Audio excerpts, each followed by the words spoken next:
Nuestro video podcast, el profesor, yo, Sergio Fajardo, con la educación todo se puede, tiene varios propósitos. Uno de esos propósitos es escuchar personas de diferentes mundos, no dentro del mundo especializado de la educación, sino que se desempeñan en otras áreas de nuestra sociedad. Nos interesa conocer cómo aprendieron, qué personas influyeron en su formación, de qué manera han avanzado en la vida, cómo crean, cómo se han transformado, cómo enseñan.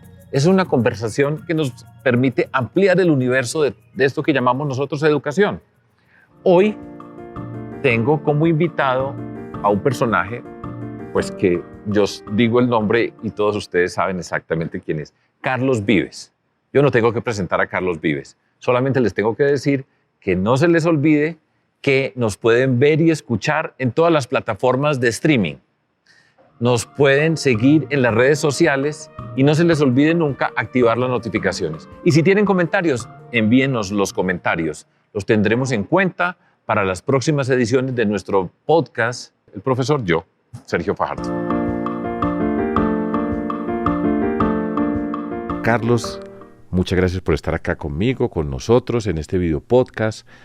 Y pues yo lo que quiero hacer contigo es hacer un recorrido de las múltiples experiencias que tienes, descubrir qué has aprendido, cómo han pasado las cosas, cómo reflexionas sobre todo ese camino recorrido, con el propósito de mostrar que la educación es mucho más amplio que el espíritu que tenemos en el aula, sino muchas formas de nuestra sociedad nos permiten descubrir, aprender. Pero siempre me gusta arrancar por el comienzo.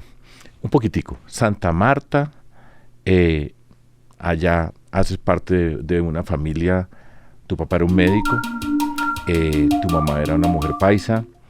En esa Santa Marta, ¿cómo empiezan esos primeros años? ¿A dónde vas a estudiar? ¿Cómo es el contexto familiar para el aprendizaje? Siempre me gusta recordar e invitar a que algún maestro o maestra que haya sido influyente en ti, que nos puedas contar acerca de esa persona. Sergio, gracias por la invitación a este video podcast y yo creo que es la primera vez que estoy en uno así. Está muy así bien. Que espero no rajarme, profesor. No, para nada. Bueno, sí, yo vengo de la clase media, de una familia de clase media. Mi papá era médico y mi mamá la conoció mi papá mi papá es médico de la Universidad de Antioquia, entonces conoció a mi mamá en Medellín y por supuesto se enamoraron y se fueron a vivir a Santa Marta y en esa mezcla me crié, y una mezcla con mucha música porque mi mamá traía esos tangos, ese dueto de antaño, esa música paisa, esa música montañera y la carrilera, pero también toda la cultura del tango, porque mi abuelo era gardeliano, entonces, y mi papá también tenía esa educación, además de Caribe, pues muy cubana, por decirlo de alguna manera, de la cosa caribe, del bolero, educados bajo el régimen del bolero y el romanticismo, pero también mi papá atraía a la casa y trajo a la casa a muchos de los juglares vallenatos, entonces me crié un poco en eso, en una vida muy sencilla, porque mi papá siempre fue una persona muy sencilla, y muy trabajador para la gente, lo quería la gente de Santa Marta, toda, lo quería, era una persona que siempre estuvieron como al servicio de la gente, el médico del que podía pagar y el que no podía pagar, y así me crié, entonces me crié en un lugar muy tranquilo y con muchos artistas de los que me daban en los discos, de los que me daba la televisión o la radio, pero ese grupo íntimo de mis papás fueron muy especiales, muy especiales, porque... ¿Alguien particular que tú recuerdes, así como un niño que veía las fiestas o las reuniones y de pronto alguien allá que te llamara especialmente la atención? Sí, es que mi papá eran todos médicos, pero eran médicos artistas. Farid tocaba la guitarra, cantaba, hacía voces, Jaime Correa, Farid Salja, Jaime Correa, Abraham Correa, cantaban, hacían voces. Las reuniones en mi casa eran muy musicales, se cantaba toda la música, pero se hacían arreglos, era muy especial. Fue una vida para mí fantástica, una infancia muy fantástica. Y es es colegio, es la educación formal, ir a la escuela, ir al colegio. ¿Te acuerdas algo? ¿Alguna maestra? Sí, yo creo maestro que perdí. Yo me acuerdo haber perdido, haber empezado a perder años. No, yo me acuerdo alguna vez que yo era... digamos que en el aprendizaje tuve dificultades díscolo. siempre con los... No díscolo, pero sí tenía desde habilidades para unas cosas y menos habilidades para otras, ¿no? Entonces ya era zurdo además, y al principio trataron de enseñarme a escribir con la derecha, cosas que mis papás pues se dieron cuenta como a tiempo y evitaron, pero ese tipo de cosas, pero sí, era una educación muy linda, la gente era muy mágica, la gente que me rodeaba. En mi barrio donde vivíamos, todos éramos médicos, todos eran médicos, pero había uno que pintaba al óleo y había otro que escribía canciones, tocaba uno y tocaba el jazz, la esposa tocaba valses peruanos, había teatro, mi abuela tocaba el piano, y entonces mi tía Alicia tocaba el acordeón. Entonces cuando descubrieron que yo cantaba, siempre me ponían ahí. ¿Y cuándo empezaste a descubrir? Que uno dice, mire, el niño que va a cantar, ¿desde cuándo empezaste? Mi papá, como a los 6 años, mi papá tenía una grabadora y me ponía a cantar. Y cantábamos una canción cantábamos muchas canciones, pero los vallenatos siempre estuvieron allí y cantábamos juntos una canción del hermano de Alejo, que se llamaba Sin Ti, de Náfer Durán, Sin Ti. Entonces una vez él me la cantaba, me decía, sin ti no puedo estar, mi corazón se desespera, no lo deje. Entonces yo le cantaba. Entonces él cuando oyó mi voz y la grabó, él sintió algo y fue y se la mostró a todos los amigos. Yo tengo ese recuerdo, sí. Pero 6 años claro, más o menos. 6 años. Y él le mostró esa grabación a Farid, a Abraham, a Jaime, a Gonzalo, a todos esos médicos que estaban, que siempre formaban parte como de nuestro núcleo social, que siempre creí que eran de Santa Marta y después descubrí que venían de las provincias. Por eso a mi banda le puse Carlos Vives y la provincia. Claro. Porque venían de pueblos de La Guajira, de pueblos del Cesar, de pueblos del Magdalena. Era gente que había migrado de sus pueblos para ser profesionales y trabajar como profesionales en Santa Marta. Okay. Entonces me trajeron un conocimiento increíble y una forma de ser que me enamoró siempre. Y al final, el día que empecé a buscarme como artista, pero fueron referentes para mí. Un momentico, Carlos. Oyeron la voz de este muchachito. Ajá. 6 años que tu papá te grabó, sí. Entonces, ¿qué pasa ahí? Mi papá decía que yo tenía la voz ronca. Todos decían que yo tenía la voz ronca, como que nací con esta voz que tengo. Entonces, claro, se sentía muy raro cuando un niño hablaba así. Pero siempre, ellos decían, pero Carlos tiene la voz ronca. Entonces, eso siempre pienso en que no tuve tantos cambios de voz realmente, sino que ellos sintieron que ya yo tenía una voz gruesa cuando era chiquito. Entonces, claro, por supuesto, siempre estaba en la novena con mi abuela, siempre me iba para la misa para cantar con mis tías. Cuando llegaban los viernes y cantaban en mi casa, Carlos, cántate una canción. Entonces siempre, y después en el colegio, me daba pena y me ponían a cantar de espalda porque me hacían reír, bueno, me pasaban muchas cosas, pero siempre la música estuvo allí. Y de una manera muy diversa, muy rica. Todo aprendizaje por imitación, por estar metido en un ambiente. Total. Y te entraba por todos lados, te invadía esa música. Total. Y ¿cuándo empiezas tú a sentir, bueno, después de estar en Santa Marta vienes a estudiar a Bogotá? Sí.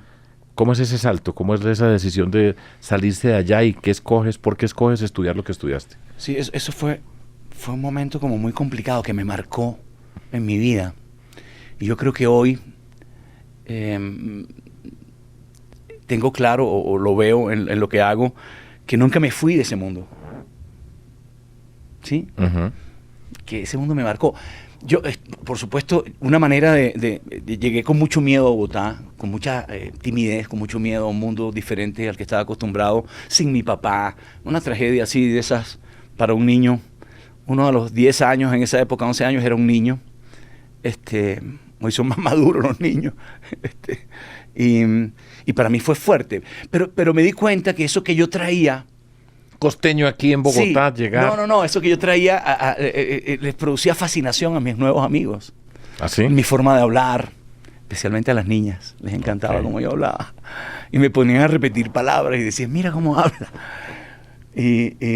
pero que yo cantara un vallenato o cantara algo, fue algo que les produjo una fascinación. Entonces siempre fui exótico. A mi llegada a Bogotá éramos exóticos en mi curso, en mi salón. Yo llegué a estudiar a un colegio muy particular,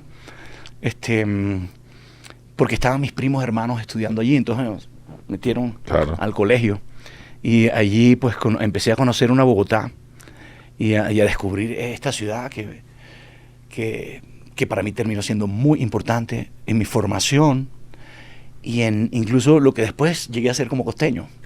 Sí, para mí fue importante la información que me dio Bogotá para luego entender lo que entendí, incluso de mi ser costeño o de mi ser colombiano, ya no visto desde nuestras pequeñas regiones, sino entendiendo la dimensión de ser colombiano. ¿Sí? Porque aquí en Bogotá empecé a descubrir gente que venía de otras partes de Colombia y empieza uno a descubrir cómo realmente eso tiene Bogotá, por supuesto. Aquí nos encontramos personas de toda Colombia. Todos. Aquí yo siempre digo que en una esquina, si uno se para un ratico en una esquina en Bogotá, le pasa todo Colombia enfrente. Alguien de algún lugar de este país viene. Es la ciudad de las oportunidades para Colombia. Sin duda que es nuestra capital, pero tus raíces son costeñas y soy un costeño, como dices tú. Yo quiero ver cómo vas. En medio de todo eso, entras a estudiar a la Universidad Tadeo Lozano, ¿cierto? Yo, imagínate la locura. Yo en el colegio estaba en el teatro. Fue una forma como de romper ese miedo que tenía, en el que se ha vivido a veces en el miedo. Y entonces para mí de pronto estar en los festivales intercolegiales, yo estaba en el coro del colegio. Después de ese colegio me fui a un colegio que se llamó el Hispanoamericano, de José Manuel Macías y Mateo Matamala Mateo, dos profesores que vinieron de Valladolid, españoles, uno químico puro, otro matemático puro, maravillosos, a quien les debo además una educación hispana, aprecio por la hispanidad, ¿sí? que creo que forma parte de nuestra educación fundamental y yo le agradezco mucho entender esa parte, ¿no? y irme más allá de los clichés de nuestra hispanidad. Y bueno, valoraron mucho, descubrieron que yo cantaba, entonces yo estaba en el coro, representé al colegio como solista en las murgas que llamábamos aquí. Sí. Entonces para mí fue fundamental, pero cuando terminé el colegio traté de ser médico, como mi papá. ¿Ah, sí? Sí. Aunque cantaba y me iba muy mal en química y me iba muy mal en matemáticas, mi hermano. Matemáticas sí me iba muy mal, profesor. No, pero eso no importa. Pero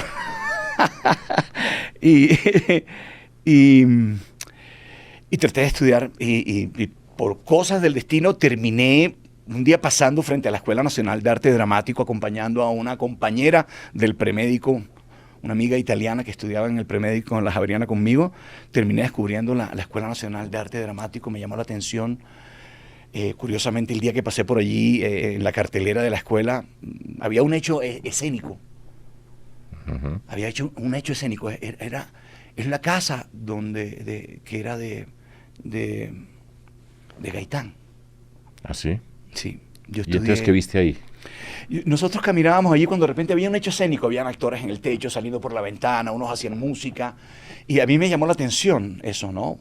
Porque bueno, yo había estado en un teatro de colegio, pero eso me llamó la atención, y el hecho escénico desaparece, se cierran las puertas de la escuela, y a mí enseguida lo primero la tendencia que hago es que me voy a ver una cartelera que había y descubrí que se llama la ENAD, Escuela Nacional de Arte Dramático de Colcultura, y la Universidad Nacional.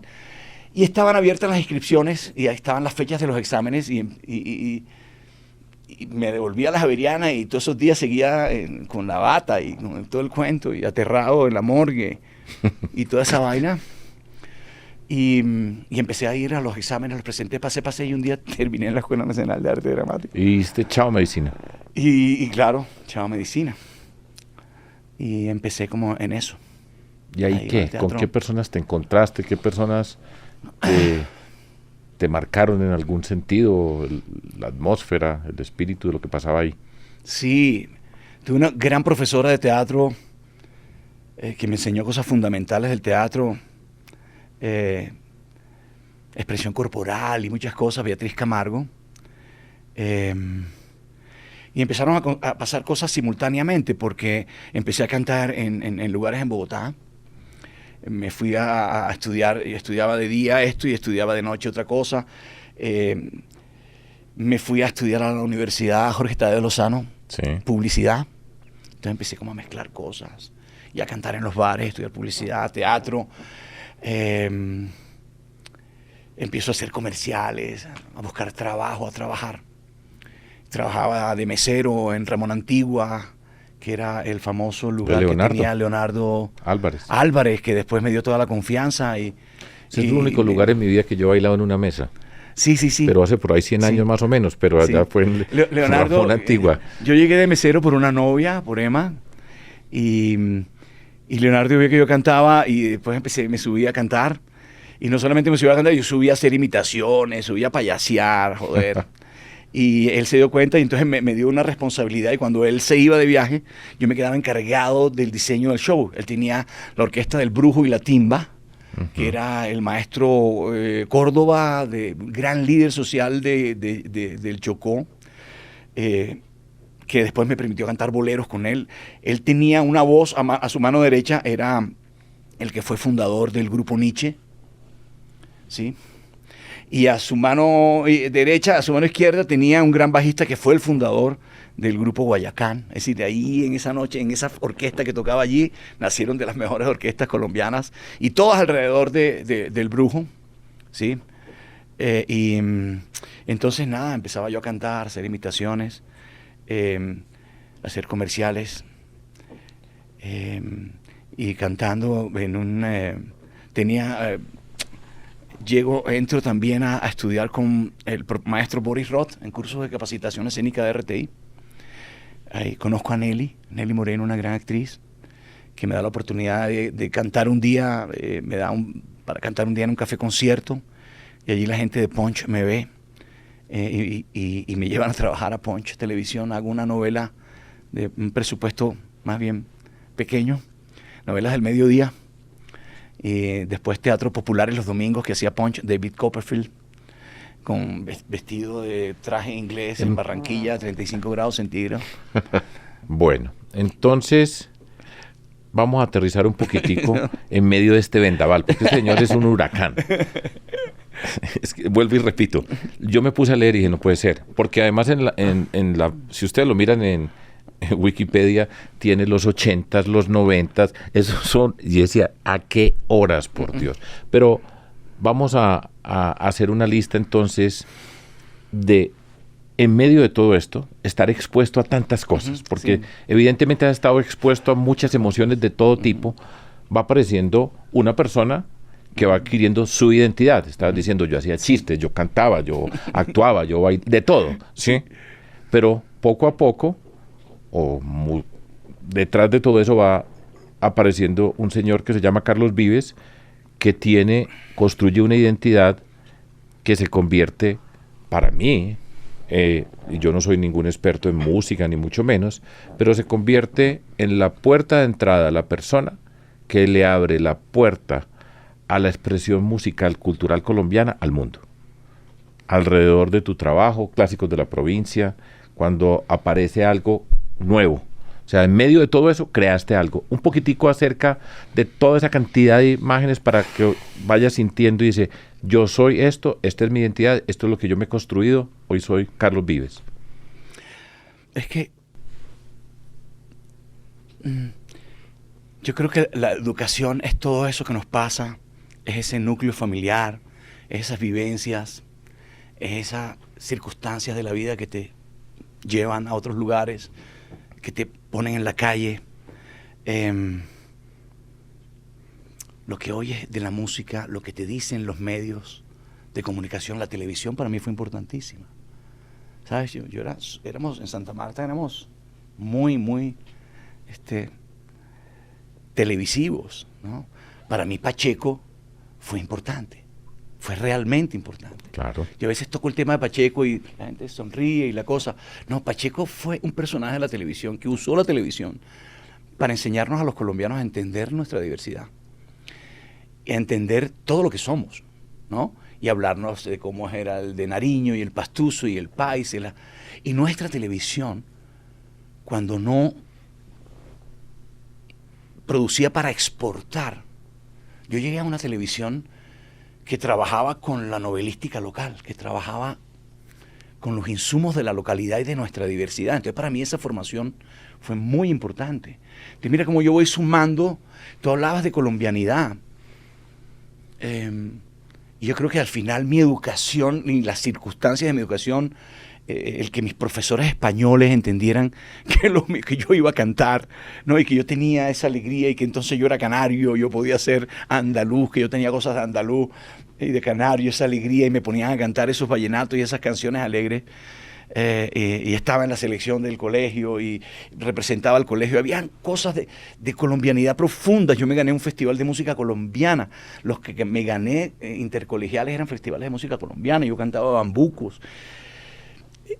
Mi educación, por circunstancias y por el medio que me tocó, y porque a lo mejor en mi familia no estábamos pensando en irnos o de ver cómo el hijo se va lejos, sino que yo todo lo tenía aquí, ¿no? Entonces, naturalmente creo que mi educación fue hacia valorar la colombianidad. Entonces, cuando llego a la industria de la música, que me graban y me exportan a Puerto Rico, porque el Gallito Ramírez fue un éxito en Puerto Rico, y hoy muchos de los cantantes, incluso de la música urbana de Puerto Rico, me quieren, me recuerdan por ese trabajo de Gallito Ramírez, por las novelas que después hicimos en Puerto Rico. Esa experiencia de vivir todas esas cosas, de cantar baladas, ¿sí? ¿Alguna vez, para una curiosidad, tú naciste con un talento natural y has cantado toda la vida? ¿Alguna vez has pasado por algún proceso educativo para educar tu voz? Cuenta un poquitico sobre eso, porque uno piensa, siempre. No, es que cantó y cantante. No, desde la ENAD, yo te hablaba de mi maestra Beatriz Camargo, de Patricia Ariza, Santiago García. Sí, había un fundamento ahí de trabajo del cuerpo, de la voz. Lo mismo con Boris Roth, que fue otro maestro que nos preparó Boris Roth y varios maestros que estaban en la Escuela de Capacitación Escénica de RTI. Teníamos cursos de solfeo, de manejo de voz, de trabajo del diafragma, de teatro, de varias escuelas de teatro, ¿no? Desde Stanislavski pasando a la Escuela de Nueva York. Es decir, siempre había que trabajar en ese fundamento. Siempre había esas herramientas, ¿no? Ese oficio para uno, digo yo, poder ser lo más natural posible y lo más verdadero posible en eso. Entonces también en la época de la música, por supuesto había mucha intuición y muchas cosas, pero yo llegué a Puerto Rico y yo terminé en una escuela en Puerto Rico estudiando con dos grandes maestros de voz, especialmente de voz bien severos, ¿no? Que habían trabajado con una nueva generación de cantantes en Puerto Rico, y yo llegué por una manager que tenía ya a trabajar con ellos. Entonces sí hubo cierta información importante que recibe uno de la academia y que es importante porque son insumos fundamentales para al final uno moldear lo que uno tiene que moldear. Sin esos insumos no hay manera como de descubrir entonces lo natural que te decía. Carlos, yo recuerdo alguna vez hablando con Juanes, decía, Carlos Vives es el patrón. Carlos Vives es el papá de todos nosotros. Y evidentemente se ve por muchos de los trabajos que has hecho. Como decía anteriormente, abriste una puerta que aquí no estaba abierta. Y en el fondo has sido pues el mentor, de hecho, de muchas personas que han estado en este mundo pues de la cultura, de la música. ¿Eres consciente de eso? Profe, permíteme hacerle una pregunta. Sí. Permítame. ¿Qué es la educación? Yo estaba pensándolo ayer que venía para acá. ¿Qué entendemos por educación? Porque estamos hablando ahorita de la academia, de lo importante de esos insumos, de las ciencias, de todo eso, pero yo pienso al final que a uno lo educan muchas cosas, ¿no? Además de ejemplos. Mi papá fue una persona trabajadora, mi papá fue una persona... Y mi familia, mis papás fueron, ¿sabes? Fueron muy de enseñarnos de la igualdad de todos, ¿sí? De trabajar para todos, de valorar a todos, al más humilde, al menos humilde, y de verlos a ellos cómo trabajaban para su comunidad y cómo han trabajado para su comunidad. Para mí fue fundamentalmente eso. Entonces siempre que estaba en la música, y también lo viví en la televisión, ¿no? Trabajamos por nuestras historias, con nuestra gente.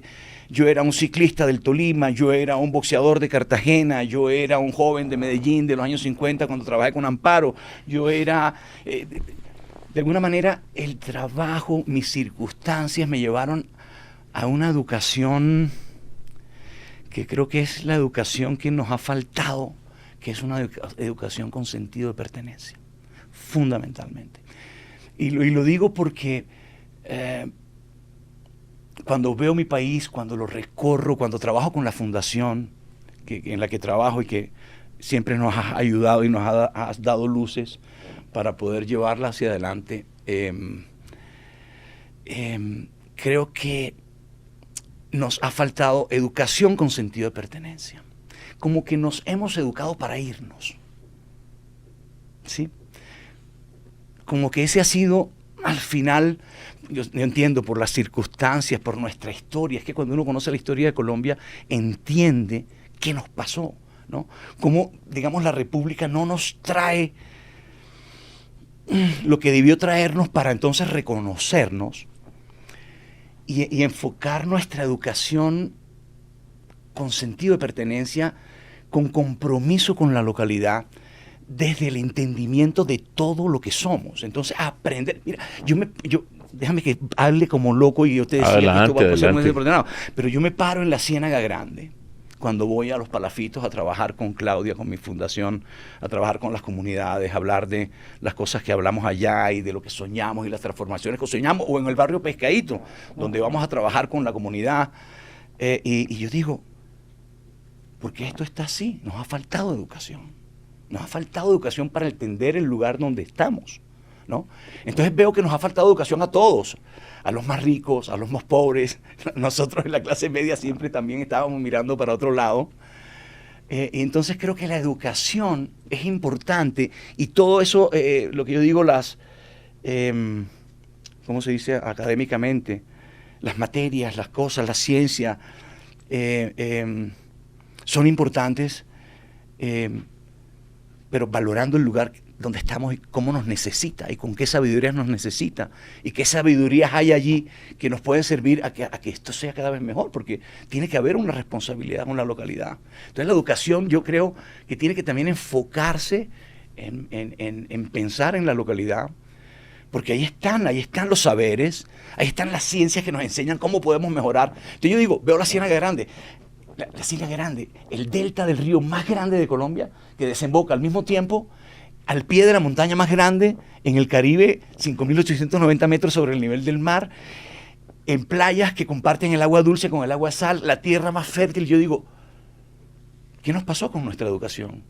Que hemos convertido eso así, que está eso con ese crimen, es decir, con ese daño ecológico, con esa carretera mal hecha, con ese no reconocernos, con esas diferencias, con esa pobreza, con el empobrecimiento de una cultura que desconocimos, que son las culturas anfibias que nos dieron las cumbias, nos dieron lo mejor de lo que somos, estaban allí.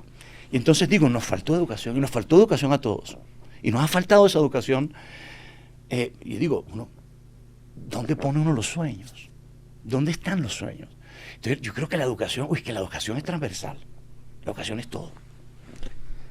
Yo siento que nos ha faltado una educación, Carlos, de entendernos. Me parece muy interesante eso de sentido de pertenencia porque la expresión tuya es sentido de pertenencia. Todos nos sentimos colombianos alrededor de Carlos Vives.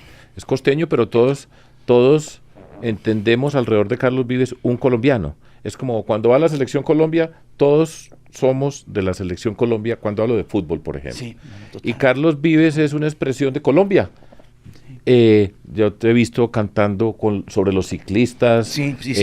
O sea, es un espíritu y ese sentido de pertenencia, porque es bien interesante, porque nosotros no hemos hecho yo pienso, y creo que coincidiremos, de la cultura, realmente la riqueza extraordinaria que significa para nosotros. En Colombia, en todos los lugares se canta y se baila. Yo he ido por todas partes de Colombia, he tenido la fortuna de conocer muchos lugares, y en cada lugar se canta y se baila. Y Carlos Vives, este señor, es una expresión de esa Colombia que canta y que baila. Y además es una imagen positiva, es una imagen que saca lo mejor de nosotros. Yo creo que eso, no sé si algún día, seguramente tienes conciencia, porque en medio de ese vendaval, de ese huracán, con tantas cosas sí, que se te han metido, y porque es una cultura única, por eso es que no hay muchos así. Ese recorrido no lo hacen muchas personas. Pero eso yo siento cuando te veo y cuando he visto y la imagen en un video o en alguna parte, siempre siento, ahí está Colombia, y este señor pega una cantidad de pedazos que nosotros tenemos fragmentados. Sí, tú lo dijiste. Sí. Nos hemos visto siempre en pedazos, desde nuestras pequeñas, ¿cómo se dirá? Reinos, de nuestros pequeños reinos, y realmente estamos más conectados. Y a mí la música me lo ha recordado y me lo ha enseñado, pero increíble. Es decir, si yo tuve alguna educación democrática de entender todo lo que somos como colombianos, por lo que viví, por lo que estudié, porque así era la televisión, porque me gustaban estos libros, porque mi papá era así,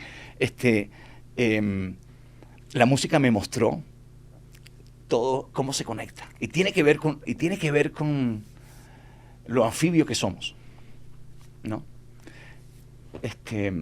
Y cómo nuestra geografía nos muestra. Y Antara Mocos utilizaba la expresión cultura anfibia. Nosotros tenemos una cultura anfibia. Somos una cultura anfibia, indiscutiblemente. Fals Borda también, que viene de ese mundo caribe. Claro. Ahí se pegan muchas cosas. Total. Es que, fíjate que hasta hace no mucho y todavía, cuando se habla de música colombiana, se habla de bambucos, pasillos, torbellinos, valses criollos. Pare de contar. Cualquier proyección, ¿cómo se dice? De la visión de nuestra música siempre muy europea, ¿no? Muy montañera, pues también, muy de la cordillera, ¿cierto? De la cordillera, pero todo está conectado, la cordillera está conectado. Los taironas que vivían en la sierra están conectados con los chimilas, que vivían de manera anfibia sobre el agua. Los bambucos eran una cultura anfibia, es decir, los bambucos y los torbellinos son culturas de río, ¿no? Sí. Es decir, el río nos conecta, pero no solamente el Magdalena, sino que el Magdalena tiene afluentes, y entonces uno entiende el vallenato cuando entiende que el río Cesar es un afluente del Magdalena, y entiende uno el espíritu cumbiero del vallenato y el origen cumbiero del vallenato. El origen del vallenato es cumbiero porque es chimila, es la genética que está en la sangre después del campesino que cría el ganado y se inventa el vallenato, el campesino. Pero todo está conectado, entonces no podemos hablar de los pueblos taironas sin hablar de los cenúes, no podemos hablar de la Sierra Nevada sin hablar del Cerro de Maco, no podemos las ciénagas de Lorica desconectarlas de la depresión momposina y los montes de María, es decir, todo está conectado. Y eso es fantástico. Y eso es genial, porque es lo que nos ha permitido ser ricos con nuestra música y poder disfrutar de todo eso que tenemos y ver que los bambucos son tan anfibios como las cumbias, mientras que hemos pensado que son mundos completamente diferentes. Entonces es una visión de país mucho más conectada con todo lo que somos, conectado con celebrar que somos españoles, que somos indígenas, que somos africanos, pero que también somos sirio-libaneses, y también llegaron los alemanes, y también llegaron estos y los otros, ¿no? Y los arrieros, y que Restrepo es un pueblo de España, de Asturias, y que somos canarios, y por eso me como las S porque soy andaluz, y descubrir una cosa increíble que yo siento que no sé por qué no nos hemos sentido tan orgullosos. Pues yo creo que has hecho una parte muy importante dentro de toda esta, porque además termina siendo un historiador. No. Sin pretender ser un académico, Total. Un historiador mirando una mirada única de todo ese mundo. Total. Y encuentros con personajes muy curiosos en la vida que siempre te dejaron algo. Yo conocí mucho de Colombia viajando, porque siempre llegaba a una emisora o a un programa de televisión en México, en los años 90, y había una generación que ya iba de salida, pero que fueron testigos de cosas, de cómo las cumbias llegaron a México, o cómo Rómulo Rosso, un escultor muy importante colombiano de principios del siglo pasado, se llevó el bambuco hacia Mérida. Exactamente. ¿Verdad? Y cómo el bambuco en Mérida, México. Mérida, México. Cómo el bambuco en México en los años 20 y los años 30 era la música romántica por excelencia para los mexicanos, para la intelectualidad y para la gente que apreciaba la poesía colombiana. Y allá viene Armando Manzanero. Manzanero me contó todas esas historias. Pues mire que así es la vida. Yo tuve la oportunidad de ir a México. Yo trabajo allá y quiero mucho ese país. Y llegué a Mérida, yo no tenía ni idea de todas estas historias. Y entonces me empiezan a hablar de música, de cumbia, de boleros, bambucos. El bambuco fue muy importante. Qué tan raro esto. Pues llegó este señor. Rómulo. Rómulo. Genial, un genio. Y me hablaban de Rómulo. Y decía, Rómulo, yo no tengo ni idea de quién es Rómulo. Pero me estaban hablando de ese señor, un colombiano que puso esa música allá. No, total. Increíble. Pero es que él pintaba y hacía escultura y tocaba un tiple y cantaba bambucos y recitaba poesía. Entonces fue un personaje que para los mexicanos fue increíble. Para una generación de intelectuales y de artistas fue un genio. Y entonces él generó que empezaran a viajar tríos del puerto de Barranquilla al puerto de Mérida y Veracruz, ¿no? En esa época. Y que los bambucos y la poesía colombiana siempre muy apreciada por los mexicanos, ¿no? Y la poesía colombiana se iba en los bambucos. Fue el buque que usó para llegar allá. Entonces, viajando he descubierto, y como soy colombiano, atraigo colombianistas. Claro. De los que aprendo más de mi país. Entonces regreso siempre con información y digo, hay que hacer cosas. Podemos hacer tantas cosas. ¿Cómo nos quiere la gente? ¿Cómo nos valoran? ¿Cómo gente que vivió aquí? Entonces son unos maestros. He conocido muchos maestros que me han enseñado en mi país. Me han enseñado historias y a entender procesos. Y lo que pasó con nuestra música y cómo se fue nuestra música por el mundo. Y cómo se fue gente por el mundo llevándose esa colombianidad. Carlos, ¿cómo este cuento? Uno llega aquí a tu estudio, tu sede de trabajo, hay muchachitos por todos lados. Cada que paramos de hablar me hablas de Pombo. Cuéntanos el cuento de Rafael Pombo. ¿Qué es lo que tiene que ver eso con tu música, con tu arte, con tu escuela? Bueno, este es un lugar hecho por niños.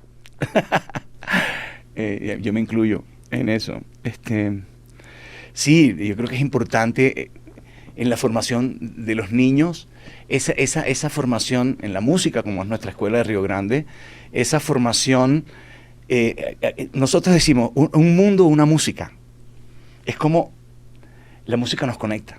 Y aunque la industria nos muestre géneros y mercados diferentes, y si tú cantas en inglés, cantas allá, y si tú haces esto, eres acá, en realidad la música te muestra un mundo mucho más conectado. Entonces para mí es importante compartirlo con los niños, que ellos entiendan, primero, valoren el lugar donde están, entiendan la riqueza que tiene Colombia en la música. Sentido de pertenencia, esa es una obsesión tuya. Sentido de pertenencia, pero al mismo tiempo, ¿cómo es que el sentido de pertenencia, si uno logra una educación con sentido de pertenencia, estamos conectados con el mundo?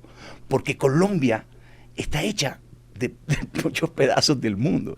Entender Colombia es entender que estamos conectados con el mundo. Entonces para mí es importante que ellos llegan con sus gustos. Entonces ellos vienen a estudiar aquí, entonces a uno le gusta el rock, al otro le gusta el tropical, al otro le gusta, el otro viene buscando el acordeón, pero el otro quiere piano clásico. Entonces, como en nuestra escuela conectamos al mundo a través de la música, a través de ese gusto que él trae, como de repente haciendo un blues terminamos en una cumbia. Bueno, entonces, no. Carlos, hace poco grabaste una serie. Pero déjame decirte lo de Pombo es maravilloso. No se me ha olvidado, no. Dale pues, arranca, vamos con Pombo. Después pasamos a la serie pues. Lo de Pombo porque nos criamos con Pombo, pero después profundizamos mucho en Pombo, hicimos unos discos, grabamos, musicalizamos Pombo. ¿Y qué te atraía a ti de Pombo? Pues, yo creo que su gran colombianismo. Pombo es súper gran colombiano, ¿no? ¿Ah, sí? Sí, yo no soy de Cartagena, Popayán ni Panamá, decía cuando Panamá, ¿no? Ni del Valle o Magdalena, ni del mismo Bogotá. Una tierra tan chiquita no me llena el corazón. Además que escribía bambuco, él lo sabía, pero... Patria grande necesita, soy de toda la nación. Yo soy de Colombia entera, de un trozo de ella jamás. Y ojalá más grande fuera, que así me gustara más. Ojalá fuera tan grande que pudiéramos decir, a lo que Colombia mande no hay quien pueda resistir. Nos criamos con Pombo, el del modelo alfabético, sea amable, activo, aseado, bondadoso, bien hablado, claro, más cauto en confianza, sordo a chismes, parco en chanzas. En fin, Pombo fue una gran enseñanza desde niños. Aquí hemos desarrollado la obra de Pombo, hemos hecho ilustraciones nuevas. Y a mí esa cosa gran colombiana siempre me emocionó mucho.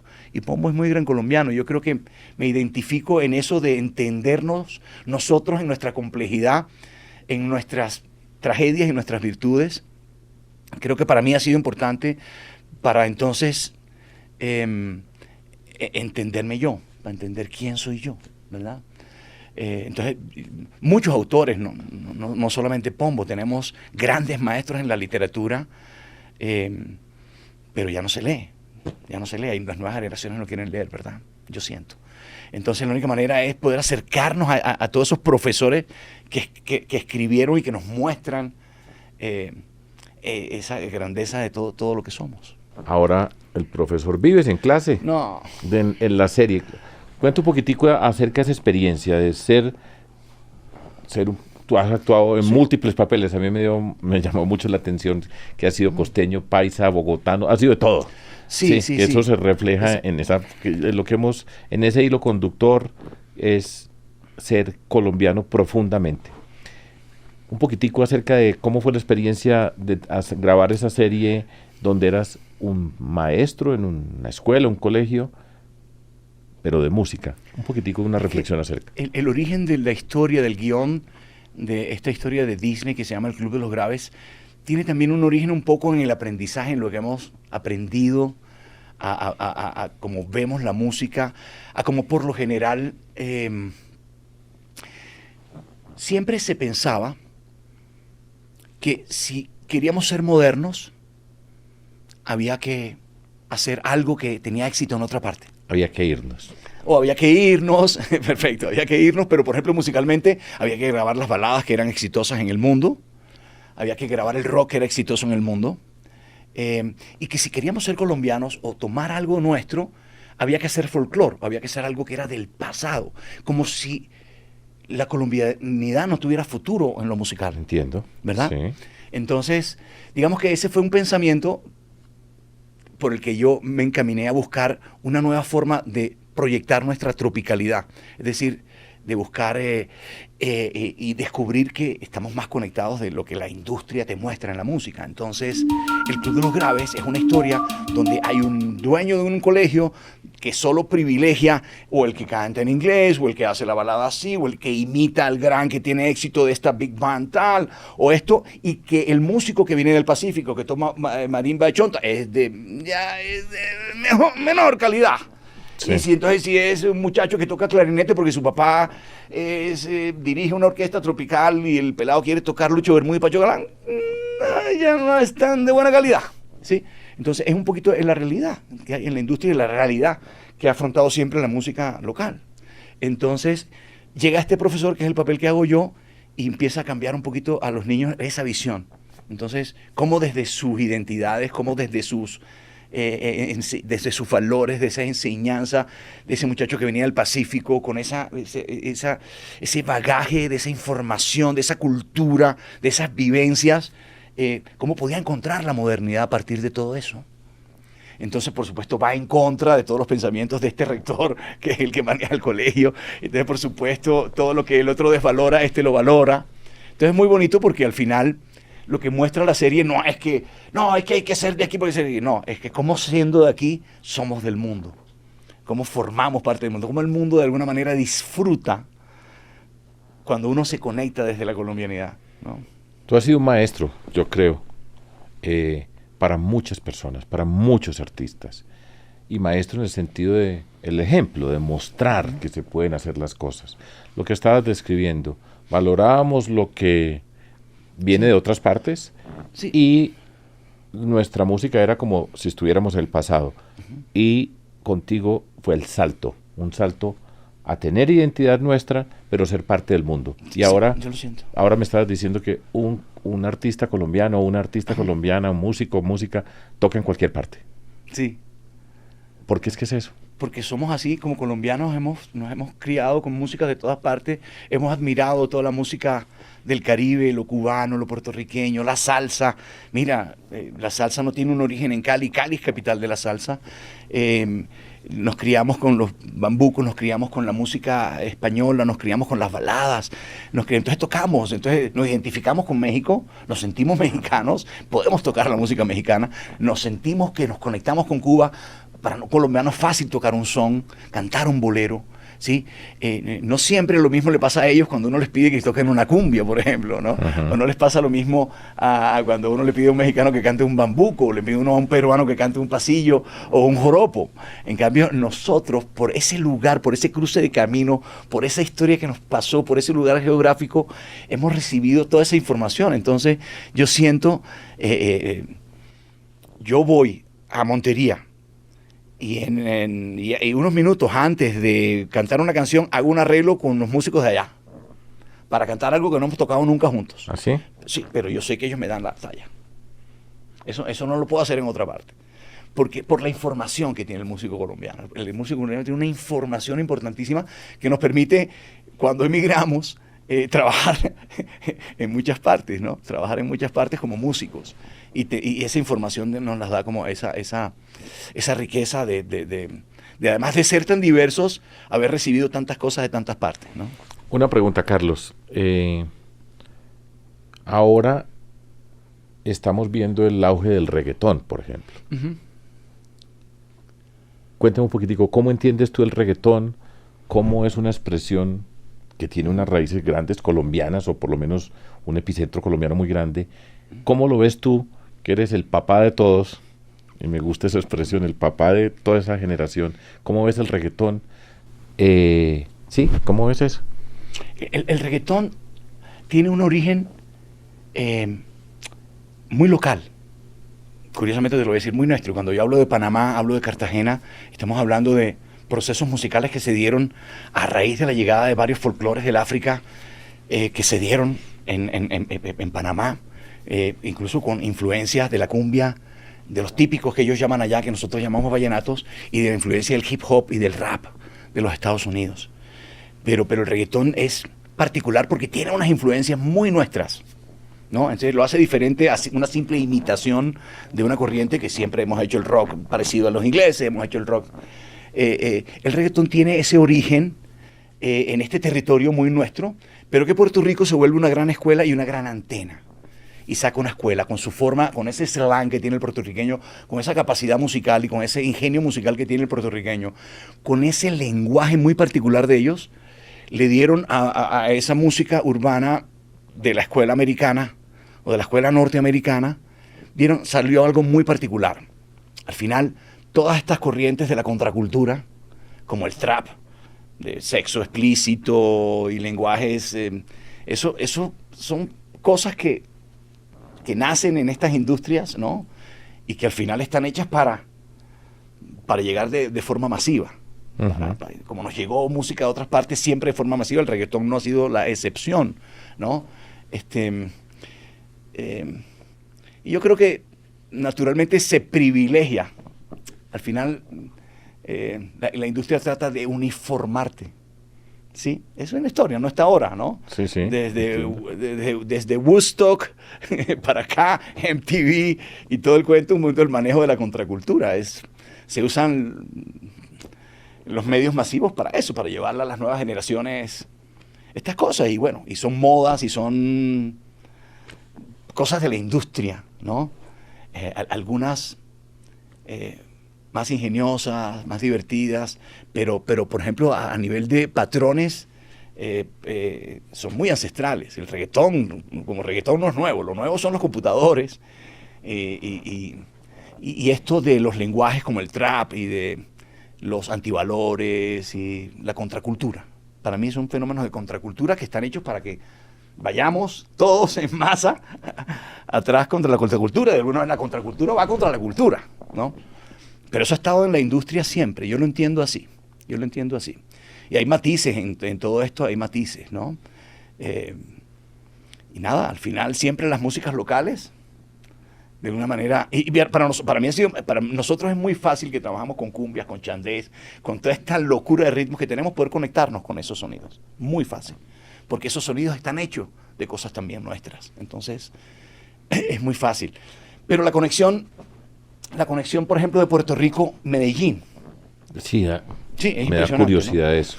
Pero fíjate, yo creo que tiene mucho que ver también con el descubrir esa cultura del hip hop que se genera en Puerto Rico, como en Medellín crea esta nueva escuela.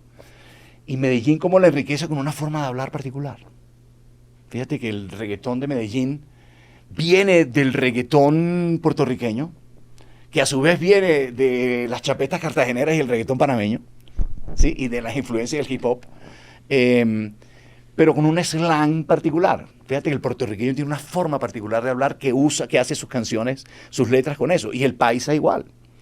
Encuentran una forma de hablar y hay una conexión ahí muy fuerte, ¿no? Y cuando el músico de Puerto Rico llega a vivir a Medellín, conoce Medellín, se le vuela la cabeza. Es una cosa de amor increíble, de ver ese lugar, de ver esa tierra, de ver la gente, la belleza de la gente, las mujeres, ¿no? Y la contracultura, que está en las culturas guetos, ¿sí?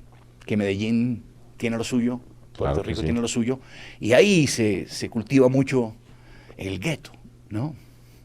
Entonces, tiene que ver con todas esas culturas de la contracultura, ¿no? ¿Me podrías hablar de algunas personas de este mundo tuyo y destacar algunos elementos que aporten, que tú digas, Juanes significa esto? No, una persona, otra.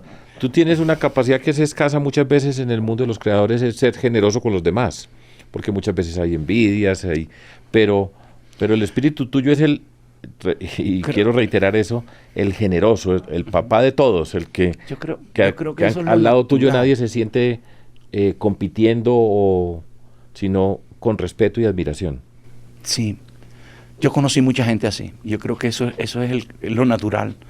Creo que no debería ser la excepción, sino todo lo contrario. Creo que es lo natural. Vengo también del equipo de trabajo.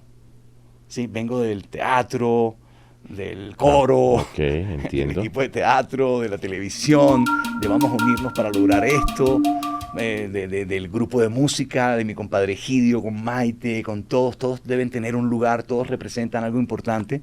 Esa ha sido como mi educación. Entonces, cuando yo propuse lo que propuse, la industria no lo vio. La gente que manejaba la industria no lo vio. Porque había siempre esa cosa de que nuestra música era de menor valía, ¿no? Entonces, cuando funcionó a Carlos Vives, muchas personas pensaron, bueno, eso le funcionó a Carlos Vives porque es Carlos Vives, y porque está en la televisión, y el personaje de Escalona fue chévere, y todo, pero eso no es. Pero cuando empezaron a aparecer todos estos personajes, ¿no? Y Juanes, por ejemplo, que yo lo llamo rock de mi pueblo, seccional Antioquia, porque al final tú ves un personaje como Juanes, un joven, que quería ser joven, quería ser moderno y tenía sus bandas de rock, referencia, y un día descubre que él tiene algo que es de él, que es de su tierra, que lo puede aplicar en la guitarra eléctrica y y pegarse a sus ídolos, pero ser él y tener una originalidad, porque creo que al final te vaya mejor o peor en ventas o lo que sea, la originalidad siempre te va a salvar, siempre va a prevalecer ante las modas, ante uniformarte, ¿no? Bien. Yo creo que Juanes, por ejemplo, para mí es eso. Para Juanes se lo debe a los ferrocarriles de Antioquia. ¿Sí? Sí. Y se lo debe a los ferrocarriles de Antioquia porque fueron los que promocionaron la música mexicana en el campesinado paisa. Eso es cierto. Eso es cierto. Y entonces generó la música de carrilero, porque como llegaban lo llamaban música de carrilero porque lo traía el tren. El tren. Entonces, pero entonces, ¿qué pasó? El paisa campesino no imitó exactamente la ranchera solo, sino que salió algo muy propio. Que esa música le inspiró y le dio una nueva corriente. Y Juanes la aplicó en la guitarra eléctrica. Shakira Shakira es lo que es ella, es la turca, ¿verdad? Ella hizo sus canciones como aquel árabe se reinventó el kitbe haciendo la caribañola, ¿no? Ok. ¿Sí? Porque ella es auténtica, y esa cosa y ese salero mezclado con el ser barranquillero, esa cultura barranquillera de carnaval, de música, de ritmo, más esa herencia sirio-libanesa que ha sido muy grande para la cultura colombiana, que nos ha traído cosas hermosas en el arte, en la literatura, en la gastronomía, en la política, gente maravillosa. Bueno, Shakira es una de ellas, ¿no? Pero es un producto made in Colombia. Muchos de las nuevas generaciones, Sebastián Yatra o Camilo, que valoraron un poco el trabajo de esta generación, que propusimos como que no hacemos folclore exactamente, sino que trabajamos a partir de eso en nuestra modernidad. Esos jóvenes lo entendieron y se conectan con nosotros, ¿verdad?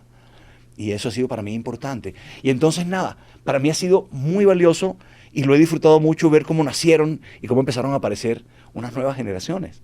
Y cuando Fonseca apareció de su colegio y entendió cuando me oyó que él entonces podía hacer lo suyo también, eso fue lo más hermoso. Porque yo te decía, claro, la industria no lo vio y no sé qué, y eso no va a pasar nada, y de repente empiezan a aparecer todas estas figuras, todas estas figuras a tener éxito. Entonces, de alguna manera ellos avalaron el éxito nuestro, de que no era un camino errado, no era un camino prestado, no era el camino, no es que Carlos Vives fusionó el rock con el vallenato, no. Si tú aplicas un patrón vallenato de la caja en un bajo eléctrico que pasó antes de Carlos Vives, eso suena muy moderno. Si aplicas un patrón de cumbia en una guitarra eléctrica Stratocaster, la que usaron los Beatles, eso suena muy rockero. Pero no es que yo le esté quitando a los Beatles algo para ponérselo a la fuerza al vallenato, sino que entendimos que la riqueza de ritmos que tenemos y proyectar cosas en los instrumentos eléctricos en ese momento era una cosa nueva. Una visión diferente a la visión de tratar de que nuestra música fuera cubana, o tratar de nuestra música fuera puertorriqueña, o tratar de nuestra música fuera mexicana, sino que era un camino nuevo. Entonces vino una nueva generación que ha tenido mucho éxito, y siguen saliendo nuevas generaciones dentro del reggaetón, dentro del pop, dentro del rock, siempre con una matriz colombiana. Y eso nos dio como algo, como que, para mí, es como que, wow. Es decir, yo veía el movimiento. ¿Sabes quién me educó bastante, que no te he hablado de ese profesor? Charly García. ¿Charly García? Sí. ¿Por qué? O Serú Girán. Por lo que me decían sus canciones. Como yo vivía en la calle, para mí fue importante encontrarme Serú Girán, Sui Generis, todo ese momento del rock argentino. Para mí fue importante, incluso para entender lo que yo podía hacer con lo mío.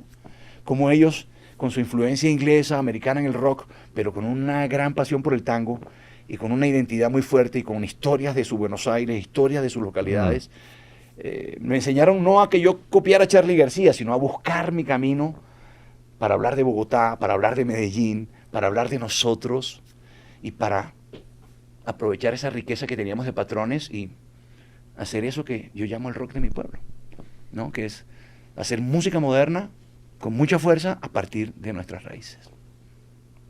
Hagamos una última pregunta, ¿listo? Carlos. Entonces, yo te puedo ver desde ese niño que crece allá en Santa Marta, rodeado de esos médicos que cantan con toda esa cantidad de voces, todo ese mundo que has recorrido, y tú tienes hijos y tienes hijas. Uh-huh. Y entonces esos hijos y esas hijas, ¿cómo están creciendo hoy con un papá pues tan famoso que vive alrededor de todo esto? ¿Cómo educas a esos hijos tuyos? Yo trato de enseñarles lo que aprendí de mis papás. Y es que hagan el bien sin mirar a quién, ¿sí? Y valorar, y aprenderles a saber en dónde viven, en qué país viven, cómo somos, y que lo que escojan en la vida y trabajar en la vida es al servicio de la gente. Es al servicio de la gente. Esa es tu lección. Sí, para mí es como trabajamos para la gente, el músico, el actor, el médico, el profesor, todos trabajamos para nuestra comunidad, todos queremos y todos debemos trabajar para sacar adelante el lugar que amamos. No importa, los sueños cada quien los pone donde quiere. Uh-huh. Cada quien tiene derecho a trabajar donde quiere y a soñar con estar en un lugar, con vivir. Eso es de cada quien. Pero Ellos tienen que valorar. Hoy un joven recibe mucha información, los están educando las redes sociales, los están educando los teléfonos acá, la televisión, las películas que ven, el Netflix, los están educando, porque eso es otra cosa, profesor. Creo que hemos subestimado el poder educativo de los medios de comunicación. Eso nunca me llamó la atención, nunca entendí eso de televisión cultural, televisión comercial. No, nunca me quedó muy claro, porque al final no se puede subestimar el poder de los medios masivos en nuestros niños. A mí me educó, yo te decía Pacheco, y me educó Yo y Tú, y me educó Gloria Valencia Castaño. Y Gloria Valencia Castaño, y tal vez por las personas que me educaron, tiene uno ciertas cosas y ciertas predilecciones por las localidades, por la identidad colombiana, ¿me entiendes? Sí. Pero creo que, entonces, como yo sé que esas cosas son maravillosas, esas películas son increíbles, esas cantantes en inglés son geniales, son muy llamativos para mis hijos, ¿no? Entonces yo les muestro otros valores y lo que tenemos aquí y lo que tiene este país, y al final entenderlos para superar cosas que tenemos que superar como colombianos, ¿no? Y creo que la educación es fundamental. Por eso pienso que la educación sí es un derecho. Y sí es un derecho porque necesitamos a cada uno de los colombianos educados. Y educados para transformar nuestro país, para entender todo lo que somos. Entonces yo creo que ahí no se puede fallar. Ahí no pueden seguir niños sin educación, ahí no pueden seguir niños sin una buena alimentación, ahí no pueden seguir niños, porque le estamos fallando al país. Entonces por eso sí creo que sí es un derecho. Y como somos un país con tantas diferencias históricas que han creado muchas diferencias y falta de oportunidades para mucha gente, mientras hayan, decía una gran amiga, mientras hayan excluidos, no habrá paz. Y creo que la educación es fundamental para que no sigan habiendo excluidos. Esa fue la conversación que tuve con Carlos Vives, nuestro cantante insignia. La mayoría de las personas del mundo de la canción en Colombia reconocen en Carlos Vives la persona que abrió las puertas a hacer de este mundo musical tan extraordinario que tenemos en Colombia parte del mundo global. Es el profesor, él ha sido profesor para muchas personas, una conversación distinta, diferente, escuchando momentos de su vida que habitualmente no conversamos sobre ellos. Recuerden, nos pueden ver y escuchar en las plataformas de streaming, en todas las plataformas de streaming. Activen las notificaciones, nos pueden seguir en las redes sociales. Y si tienen comentarios, por favor, siéntanse con toda la confianza para enviárnoslo. Los tendremos en cuenta, los incorporaremos en nuevas emisiones de nuestro video podcast, El Profesor, yo, Sergio Fajardo, con Educación Todo se puede.